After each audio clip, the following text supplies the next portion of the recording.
My name is Mette Gjerskov. I am from the Danish Parliament. I'm a former minister. And first allow me to express my respect for all the work you do for women all over the world and, of course, Africa.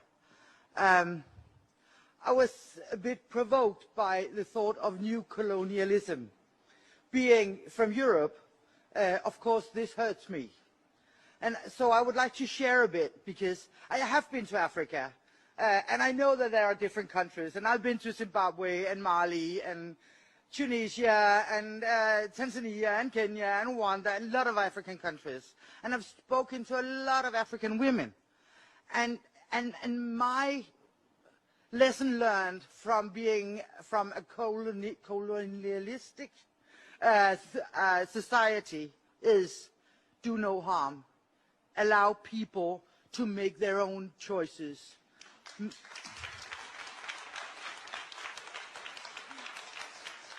And when I've been to Africa, I've spoken to a lot of women, and some women want this, and some women want that. But I think we should allow them to decide for themselves.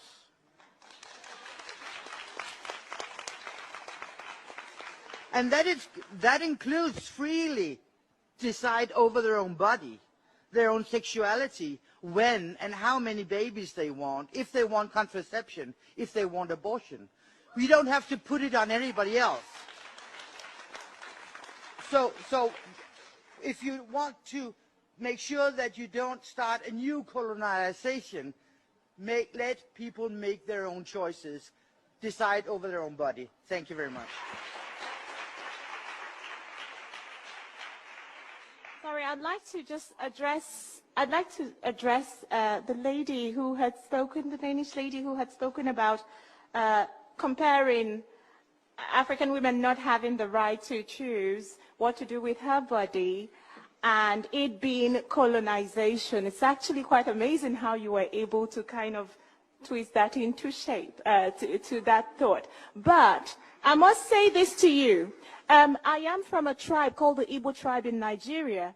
If I tried to translate in my native tongue what it means for a woman to choose what to do with her body, I couldn't. Most of the African native languages don't even have a way of phrasing abortion to mean anything good. Now, as communities of people and as societies, where it actually then becomes colonization, a neo-colonization, is that people from the Western world come to Africa and try to give us these kinds of language that we could never translate into our native tongue. They tell us that it actually can mean something for a woman to do something with her body, which isn't really morally bad. But anyway, the first thing that we have to think of and remember is that as communities, which was one thing I highlighted right at the beginning, culturally, most of the African communities actually believe, by tradition, by their cultural standards, that abortion is a direct attack on human life. So for anybody to convince a woman that abortion is good,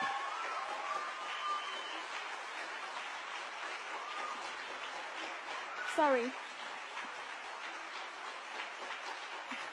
So, I'm sorry. So for anybody to be able to convince any woman in Africa that abortion is actually a good thing and can be a good thing, you first of all have to tell her that what her parents and her grandparents and her ancestors taught her is actually wrong. You're going to have to tell her that they have always been wrong in their thinking. And that, madam, is colonization. If you can make it dead, motherfucker, but I need some motherfucker that on the beat, that's no living with the land in his head, and the nigga do is right, the bitches is me as a fucking best friend.